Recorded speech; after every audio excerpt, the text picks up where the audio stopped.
दलित नेता चंद्रशेखर रावण पे अति आवश्यक है कि उसके ऊपर कोई एक्शन लेना चाहिए। उसकी नागरिकता, उसका लाइसेंस रद्द होना चाहिए, क्योंकि चंद्रशेखर रावण जो अपने को दलित नेता घोषित किया है, वो देश को गुलाम बनाना चाहता है। उसको फंडिंग मिलती है राजपूतों को सताने के लिए, पंडितों को सताने के लिए, पंडितों को मंदिरों को तोड़ने के लिए। देश पहले भी गद्दारों, दोगलापन और भीतर घटिया घटिया लोगों से गुलाम हुआ था और अभी भी गुलाम होने की कार्रवाई शुरू हो गई है। देश बहुत जल्दी आपका गुलाम होने वाला है, क्योंकि आप अनपढ़ और निरंकुश और नास्तिक लोगों के हाथों में सत्ता दे दी है।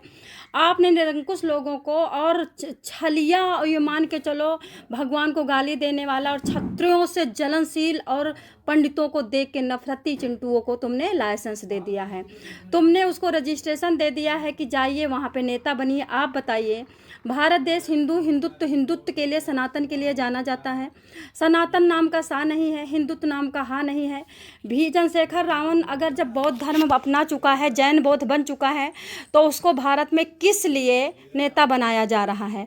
भारत और सिर्फ सनातन संस्कृति से भारत जाना जा रहा है। भारत सनातन संस्कृति से क्यों जाना जा रहा है? क्योंकि रामकृष्ण सक्षम होकर के यहीं पे अवतार लेकर के कुछ दिनों तक लीला करते हैं। उसके बाद आपको ज़िंदगी का पाठ और आपके राजनीतिक पाठ और आपके जीवन के जीने की क्रियाकलाप सिखाते हैं। उसके बाद वो अपने धाम चले जाते हैं। इसीलिए भारत देश हिंदुत्व सनातन जाना जाता है। लेकिन जब चंद्रशेखर रावण हो चुका है बौद्ध धर्म, तो इसको क्यों बीजेपी सरकार अपना प्यादा बना करके चारों तरफ पंडितों को गाली दिलवा रही है? भाई, बौद्ध धर्म का कोई बंदा तो नहीं आगे आ रहा है, तब चंद्रशेखर रावण बौद्ध धर्म का होकर के आगे क्यों आ रहा है? दोस्तों, बताना चाहूँगी किस तरह से आंदोलन की तैयारी चंद्रशेखर रावण कर रहा है, किस तरह से गृह युद्ध की तैयारी चंद्रशेखर रावण कर रहा है, किस तरह से मंदिरों को जब से चंद्रशेखर रावण आया है मार्केट में तोड़ा जा रहा है, किस तरह से पंडित और ठाकुर की लड़कियों को पूरी अच्छी तरह से खुले मंच से गंदगी परोस रहा है चंद्रशेखर रावण की जनता। बताना चाहूँगी, इससे मिला जुला एक मामला आया है। अगर कोई मुसलमान किसी को मार देता है, चंद्रशेखर रावण के मुंह पे सांप सूंघ जाता है। अगर कोई हिंदू में ठाकुर और ब्राह्मण छुआता भी होता है, मान लो किसी के घर में हत्या हुई, उसके बगल में किसी ब्राह्मण का घर है, अब चंद्रशेखर रावण की बवासीर वहाँ पे फूल जाती है, वहाँ पे चंद्रशेखर रावण को भगंदर हो जाता है, वहाँ पे चंद्रशेखर रावण मानसिक रोगी बन करके परा बन जाता है, इंद्र का परा बन करके आसमान में उड़ने लगता है। बताना चाहूँगी, आपने काफसाड़ मेरठ की घटना सुनी होगी, जिसमें रूबी खुद दीवानी थी उस लड़के की, एक राजपूत लड़के की दीवानी थी। रूबी खुद भागी थी, लेकिन उसका मोहरा बना करके कितना राजपूतों को जलील किया गया। जो ये मीडिया है, ये मीडिया भी फंडिंग लेकर के बैठी है। मीडिया भी अगर छतरी की बात आती है तो खूब उड़ उड़ करके, चीख चीख करके ऐसे ऐसे एंकर बैठी हैं, गला फाड़ते और गले के अंदर का कौवा तक दिखाई दे जाता है, चिल्लाती हैं। और अगर वहीं पे किसी और की मुस्लिम की बात आती है तो इनके पता नहीं क्यों वहाँ पे सुन्न और निम्ब पड़ जाती हैं, वहाँ पे इनको जूड़ी आ जाती है। मेरठ का रूबी का काफसाड़ का आपने सुना। उसके बाद एक और घटना आई है, उत्तर प्रदेश के कोमल देवी से मिलिए। ये बीएसएफ जवान नैन सिंह जाटव की पत्नी हैं। 14 साल यानी 2012 में इनकी शादी होती है। इनके 12 साल की बिटिया है, 7 साल का बेटा है। नैन सिंह जाटव की पोस्टिंग कहीं बंगाल, कहीं उड़ीसा, कहीं मुंबई, कहीं महाराष्ट्र, कहीं गुजरात होती रहती है। नैन सिंह जाटव अपनी पत्नी को साथ नहीं ले जा पाता है। अपने बच्चे, अपने पूरे परिवार से बहुत प्यार करता है नैन सिंह। अक्सर अपने बच्चे परिवार के लिए वो बार बार घर दौड़ करके आता है, छुट्टी ले ले करके। कोमल सिंह को ज़रा सा भी सुहाता नहीं है। कोमल सिंह को तो उन्हीं का मौसेरा भाई गुलशन सुहाता है, गुलशन जाटव। गुलशन पे दिल आ जाता है। कोमल सिंह अपने पति के पिछवाड़े पे चक्कू भोंकती रहती हैं, धोखा देती रहती हैं, वीडियो कॉल से पति से बात करती हैं, दिल में गुलशन को सजाती हैं, लेटती सोती बच्चे खून पानी सब बच्चों पति का पैदा करती हैं, लेकिन दिल में अपना पति मानती हैं गुलशन को। धोखाधड़ी इनके खून में है, ठीक है, इनके खून में धोखाधड़ी है। नैन सिंह मजबूर बंदा बेचारा देश की रक्षा करते करते किस तरह से शहीद हो जाता है, एक प्यार और एक फंदे, एक नैन के बाण में कैसे बह जाता है, आपको बताती हूँ। 4 साल पहले कोमल देवी जाटों को प्रेम हो जाता है। उन्हीं के मौसेरे भाई यानी कि कोमल के जो पति हैं नैन सिंह जाटो, उनके मौसेरे भाई गुलशन से पति गुलशन के साथ हो गया, नहीं, मौसेरे बहन के पति गुलशन के साथ हो जाता है। जब नैन सिंह जाटो के इस प्रेम में संबंध के बारे में पता चलता है तो वो अंदर से तड़प उठते हैं। तब कोमल देवी को उन्होंने बहुत समझाते हैं। तब कोमल देवी खुले तौर पे लड़ाई झगड़ा शुरू कर देती है। सास को ताने मारती है, ससुर को ताने मारती है, बेबात पे लड़ाई करती है, नमक मिर्चा ज़्यादा दाल चावल में डाल देती है, देवरानी के ऊपर इल्ज़ाम लगाती है, ससुर को बोलती गंदा गंदा टच किया है।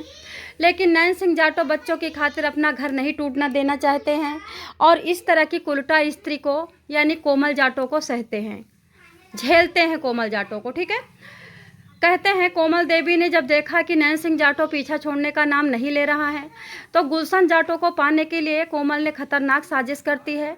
2012 में इनको 10 लाख का गहना लेके गए थे ससुर बारात में, जो लड़की को गहना वहना चढ़ाते हैं बहू को। 10 लाख के गहने में से 6 लाख का गहना गुलशन को देती हैं।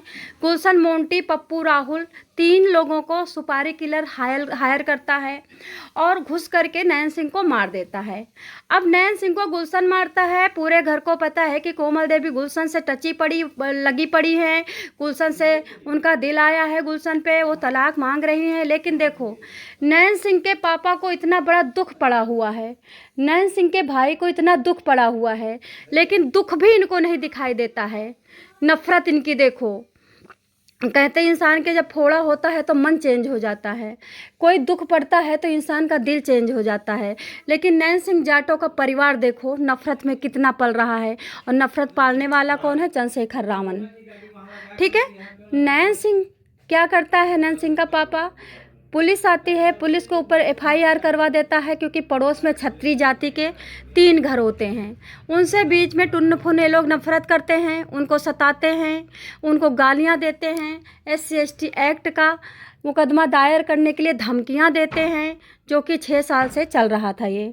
जैसे ही नैन सिंह मरता है वैसे ही FIR लिखी जाती है क्षत्रियों पे। क्षत्रियों के पूरे 3 घरों के कम से कम कुल मिलाकर के 19 लोगों को ले जाकर के जेल में ठूंस दिया जाता है। उन क्षत्रियों को मारा जाता है। उनकी महिलाएं भाग भाग के छुपी होती हैं खेतों में। उनकी महिलाओं को ढूंढ ढूंढ के पुलिस मारने के चक्कर में रहती है, लेकिन उनकी महिलाएं नहीं मिलती हैं। दोस्तों, जब वो लोग मार मार के उन क्षत्रियों को थक जाते हैं, तब वो सोचते हैं कि अब क्या करेंगे, तो मर ही जाएंगे। तब एक उसी में से एक दरोगा होता है दिमागदार, वो अपनी मतलब नैन सिंह की पत्नी का नंबर लेता है, सर्वाइलेंस पे डालता है। तब वहाँ पे पता चलता है कि गुलशन नाम के प्रेमी से दिन भर में कम से कम 3.5 घंटा 4 घंटा बात करती हैं। पति के होते हुए, 12 साल की बिटिया के होते हुए, 7 साल की बिटिया के होते हुए, यानी एक बेटी थी, छोटी बेटी थी रिम्मी जाटो, एक लड़का था निशु जाटो। कोमल जाटो बात करती हैं किससे? गुलशन जाटो यानी मौसी के लड़के से। उसके बदले में कूटे जाते हैं क्षत्रिय। क्षत्रिय के ऊपर इतनी नफरत है। ये बात चंद्रशेखर रावण सुनता है। चंद्रशेखर रावण भाग करके जाता है, क्षत्रियों के लिए रील बनवाता है, क्षत्रियों को गाली देता है, बड़े बड़े न्यूज़ चैनलों पे बताता है। लेकिन तब तक दरोगा आकर के खोल देता है कि कोमल जाटो का दिल दीवाना हो चुका था गुलशन जाटो के लिए। तब जा कर के क्षत्रियों को छुटकारा मिलता है। अगर यही पुलिस दरोगा दिमाग नहीं लगाता, पुलिस दरोगा भी अपनी, अब देख ही रहे हो पुलिस दरोगा कितनी नफरत करते हैं पंडितों से। एक दरोगा का वीडियो वायरल हुआ तो उसने कहा था कि मैं जन्म से पंडितों से नफरत करता हूँ। अगर कोई पंडित दरोगा नफरती दरोगा होता तो ये क्षत्रिय कितने सारे पड़े रहते वहाँ पे, और गुलशन जाटो और कोमल जाटो आराम से शादी भी कर लेते। दोस्तों, आप बताइए, भारत की स्थिति और कंडीशन तो ट्रंप ही सुधार सकता है, इजराइल ही सुधार सकता है। किस तरह से सुधार सकता है आप सब समझते हो, क्योंकि जब तक खतरनाक कोई एक्शन नहीं लिया जाएगा तब तक चंद्रशेखर रावण सुधरेगा नहीं। जो चंद्रशेखर रावण के दिमाग में कीड़ा काटता है पंडितों को सताने के लिए, क्षत्रियों के खिलाफ बोलने पर राजनीतिक फंडिंग इनको खूब मिल रही है, पंडित के खिलाफ बोलने पर इनको खूब अच्छा तरह से पैसा मिलता है, पंडित को सताने पे इनको 12 लाख तक रुपया मिल जाता है, राजपूत को सताने पे इनको 10 लाख मिल जाता है। ये टोटल इसीलिए फंडिंग ले लेकर के भारत को बर्बाद किया जा रहा है। दोस्तों, कोमल देवी का परिवार अभी भी मानने को तैयार नहीं है कि गुलशन ने मारा है। गुलशन ने रात के 2 बजे 27 तारीख को नैन सिंह के घर में घुस करके 4 गोलियां कान के ऊपर दाग दी है, ठीक है, और सताए जा रहे हैं क्षत्रिय। अब देखिए कहाँ तक ये लड़ाई चलती है। मैं लास्ट का विश्लेषण सबको बताती हूँ। गुलशन देवी ने अपने ससुर के गहने बेच करके अपने मौसेरे भाई से, जिससे फटी हुई थी, अटैचमेंट था, जिनसे अफेयर था, 12 साल शादी के बाद। अब सोचिए शादी में कितनी साल की रही होंगी, 20 साल की। 12 साल शादी को हो गया है, 32 साल की महिला है, 12 साल की बिटिया है, 6 साल बाद बिटिया शादी वाली हो जाएगी, 6 साल बाद बिटिया बालिग हो जाएगी। लेकिन कोमल सिंह जाटव का प्रेम परवान चढ़ा है। समझ सकते हैं कि आप लोग, ये लोग किस मानसिकता के हैं। ये पति के नहीं हैं, और इनका परिवार देखो, बेटा गुजर गया है, लेकिन नफरतों, क्षत्रियों से नफरत नहीं जा रही है। क्षत्रियों ने मारा, क्षत्रियों ने मारा, अरे वाह भाई वाह, ऊपर वाला सब देखता है, चिंता मत करिए। बांग्लादेश आप लोग बना चुके हो, और बांग्लादेश में सबसे ज़्यादा कौन मारा जाता है, आप उसका आंकड़ा लगा लीजिए। आप ही की लाठी रहेगी, आप ही की भैंस रहेगी, चित्त भी आप ही की रहेगी, पट्ट भी आप ही की रहेगी, नफरत भी आप ही की रहेगी, पीठ भी आप ही की रहेगी। ध्यान रहे, जुबान से पटपटाने से कुछ नहीं होता है। फिलहाल गुलशन जाटव, कोमल सिंह जाटव जेल में हैं। जेल में अच्छी तरह से आप वहाँ पे प्यार मोहब्बत चल रहा है, चलना भी चाहिए। पति को मरवा चुकी हैं, रिजल्ट तो प्यार मोहब्बत का आना ही चाहिए। दोस्तों, आप लोगों को क्या कहना है, सरकार क्या ये कर